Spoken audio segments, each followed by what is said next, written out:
निर्माण कार्यों के लिए सस्ती दरों पर मिलेगा बालू। पटना जिले में गंगा, सोन, पुनपुन और दरघा नदियों के 148 बालू घाटों की ई नीलामी प्रक्रिया शुरू कर दी गई है। खान एवं भूतत्व विभाग ने 5 वर्षों के लिए यह नीलामी तय की है, जिससे निर्माण कार्य के लिए उचित दर पर बालू उपलब्ध कराया जा सके। 15 मई से निविदा दस्तावेज ऑनलाइन डाउनलोड किए जा सकेंगे। हालांकि सभी घाटों को पर्यावरणीय मंजूरी मिल चुकी है। सफल निविदाकार नवंबर 2025 से खनन कार्य शुरू कर सकेंगे। इससे राजस्व में भी वृद्धि होगी। पटना हाईकोर्ट में नौकरी के नाम पर ठगी। बीते दिन पटना हाईकोर्ट में फर्जी नियुक्ति पत्र और पहचान पत्र के आधार पर नौकरी दिलाने के नाम पर 2-2 लाख की ठगी करने वाला मुख्य सरगना सुभाष चंद्रा पुलिस के हत्थे चढ़ गया। वह 2 साल से फरार था। पटना पुलिस ने गोपालपुर के चक बैरिया से उसे गिरफ्तार किया। उसके पास से पटना हाईकोर्ट के 6 फर्जी आईडी कार्ड, टंकित लेटर पैड, फर्जी ज्वाइनिंग लेटर, शैक्षणिक प्रमाण पत्र, स्वास्थ्य प्रमाण पत्र समेत कई दस्तावेज मिले। पुलिस गिरोह के अन्य सदस्यों की तलाश में छापेमारी कर रही है। पटना में गर्मी का प्रकोप। पटना में भीषण गर्मी ने जनजीवन प्रभावित कर दिया है। अधिकतम तापमान 42 डिग्री सेल्सियस और न्यूनतम तापमान 30 डिग्री सेल्सियस तक पहुंच चुका है। मौसम विभाग ने पटना में लू को लेकर येलो अलर्ट जारी किया है। गर्मी के प्रकोप को देखते हुए डीएम चंद्रशेखर सिंह ने सभी सरकारी और निजी स्कूलों का समय सुबह 11:30 बजे तक कर दिया है। यह व्यवस्था फिलहाल 17 मई तक लागू रहेगी। 15 मई को बारिश की संभावना है, जिससे लोगों को राहत मिलने की उम्मीद है। 15 मई को पटना आ रहे राहुल गांधी। कांग्रेस नेता राहुल गांधी 15 मई को पटना दौरे पर रहेंगे, जहां वे दलित समाज के विचारक ज्योतिराव फूले पर बनी फिल्म फूले का विशेष प्रदर्शन देखेंगे। यह कार्यक्रम राजधानी पटना में आयोजित होगा, जिसमें सिविल सोसाइटी के प्रतिनिधियों और दलित समुदाय से जुड़े कार्यकर्ताओं भी शामिल। इस पहल को कांग्रेस की ओर से दलित वोट बैंक को साधने की रणनीति के रूप में देखा जा रहा है। इससे पहले कांग्रेस ने राजेश राम को प्रदेश अध्यक्ष बनाकर दलितों को साधने की दिशा में कदम उठाया था। बुद्ध पूर्णिमा पर सीएम नीतीश ने किया मेडिटेशन। बीते दिन बुद्ध पूर्णिमा के अवसर पर मुख्यमंत्री नीतीश कुमार ने पटना स्थित बुद्ध स्मृति पार्क में विशेष कार्यक्रम में भाग लिया। उन्होंने भगवान बुद्ध की पूजा अर्चना की और बोधि वृक्ष को जल अर्पित किया। इस दौरान उप मुख्यमंत्री तेजस्वी यादव, मंत्री विजय कुमार चौधरी, अशोक चौधरी और अन्य गणमान्य व्यक्ति उपस्थित थे। मुख्यमंत्री ने बौद्ध भिक्षुओं के साथ मिलकर विश्व शांति, राज्य और देश की समृद्धि की कामना की। उन्होंने विपस्यना केंद्र का दौरा भी किया और वहां ध्यान साधना की। मुख्यमंत्री ने बुद्ध पूर्णिमा के अवसर पर प्रदेशवासियों को शुभकामनाएं दी और भगवान बुद्ध के जीवन दर्शन को प्रेरणादायक बताया। 18 मई को 2 सत्रों में होगी जेईई एडवांस परीक्षा। जेईई एडवांस 2025 के लिए प्रवेश पत्र बीते सोमवार को सुबह 11 बजे जारी किया गया। पहले यह 11 मई को जारी होने वाला था, लेकिन अब इसे 1 दिन बढ़ा दिया गया था। आईटी कानपुर द्वारा आयोजित यह परीक्षा 18 मई को होगी। परीक्षा 2 सत्रों में आयोजित की जाएगी। पहला सत्र सुबह 9 बजे से दोपहर 12 बजे तक और दूसरा सत्र दोपहर 2:30 बजे से शाम 5:30 बजे तक। बिहार से लगभग 15,476 अभ्यर्थी इस परीक्षा में शामिल होंगे। अभ्यर्थी अपने प्रवेश पत्र jeeadv.ac.in पर डाउनलोड कर सकते हैं। परीक्षा में पर्स, हैंडबैग आदि प्रतिबंधित है। ब्रिटानिया फैक्ट्री में मजदूरों का प्रदर्शन। पटना के बिहटा स्थित ब्रिटानिया फैक्ट्री में बीते सोमवार को मजदूरों ने वेतन और दिवाली बोनस की मांग को लेकर फैक्ट्री के मुख्य गेट पर प्रदर्शन किया।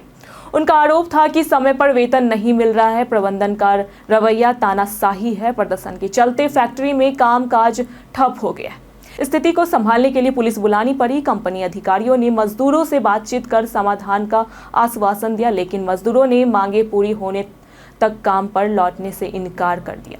मामला अब भी बातचीत के दौर में है। सीएम ने लिया निर्माण कार्य का जायजा। राजधानी पटना से जहानाबाद और आरा की ओर आवागमन के लिए एक नया मार्ग तैयार किया जा रहा है। इसके तहत हाथीखाना मोड़ से चांदमारी तक की सड़क को चौड़ा कर मजबूत किया जा रहा है, जिससे उसरी, छिन्नावा, सिवाला, नौबतपुर, विक्रम होते हुए यातायात सुगम हो सके। बीते रविवार को मुख्यमंत्री नीतीश कुमार ने निर्माण स्थल का निरीक्षण किया और अधिकारियों को गुणवत्ता और निर्धारित समय में कार्य सुनिश्चित करने का निर्देश दिया। इस सड़क के तैयार होने से स्थानीय लोगों को आवागमन में बड़ी राहत मिलेगी और यातायात दबाव भी कम होगा। लो लाइट फीचर से व्हाट्सएप कॉल्स अब और शार्प। व्हाट्सएप ने वीडियो कॉलिंग को बेहतर बनाने के लिए पिछले साल व्हाट्सएप ने वीडियो कॉलिंग को बेहतर बनाने के लिए पिछले साल लो लाइट मोड पेश किया था। यह फीचर कम रोशनी में वीडियो कॉल्स की क्वालिटी सुधारता है, जिससे यूजर्स दोस्तों और परिवार से साफ तौर पर जुड़ सकते हैं। यह मोड डार्क सेटिंग्स में ग्रीननेस को कम करता है और विजिबिलिटी बढ़ाता है। मेटा के स्वामित्व वाले ऐप ने इसे वीडियो कॉल्स के लिए लाए गए अन्य अपडेट्स जैसे फिल्टर्स और बैकग्राउंड ऑप्शंस के साथ शामिल किया था। लो लाइट मोड का एक्टिवेशन आसान है और यह यूजर्स को किसी भी लाइटिंग कंडीशन में बेहतर वीडियो अनुभव देता है, जिससे कॉलिंग ज़्यादा स्पष्ट और प्रभावशाली होती है। पटना में बनेगी बिहार की सबसे ऊंची इमारत। पटना के खगोल स्थित संदलपुर में 34 मंजिला विनस कैपिटल हाइट्स नामक बिहार की पहली स्काई टंचिंग इमारत बन रही है, जिसकी ऊंचाई 120 मीटर 394 फीट होगी। यह विस्कोमान बिल्डिंग से भी ऊंची होगी और पटना की स्काई लाइन को नया रूप देगी। परियोजना 14 एकड़ में फैली है, जिसमें 85% क्षेत्र हरियाली के लिए सुरक्षित है।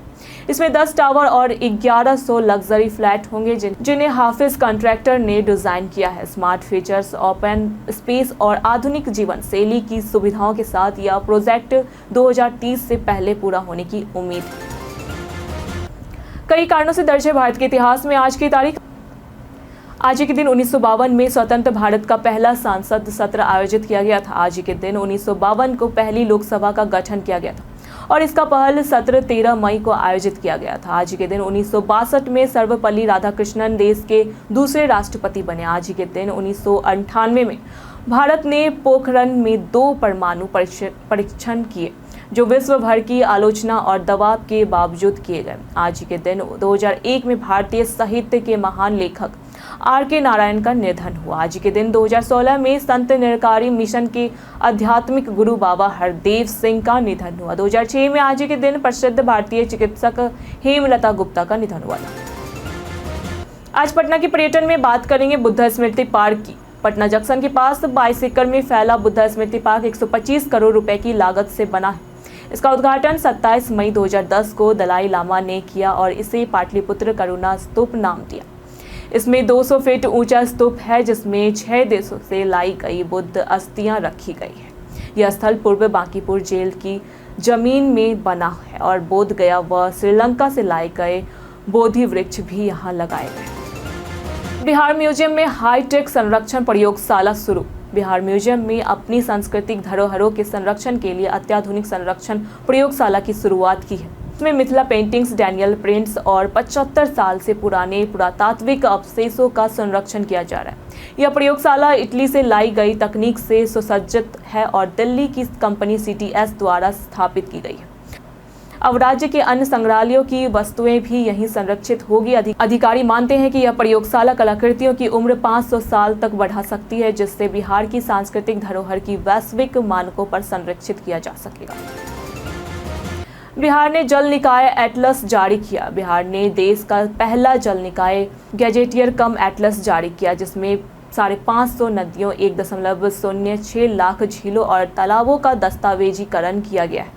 यह पहल जल संरक्षण और अतिक्रमण को रोकने के उद्देश्य से की गई है। एटलस में जल स्रोतों का जिलावार विवरण दिया गया है, जिससे जल संकट पर प्रभावी योजना बनाई जा सके। यह पहल बिहार के जल जीवन हरियाली मिशन का अहम हिस्सा है।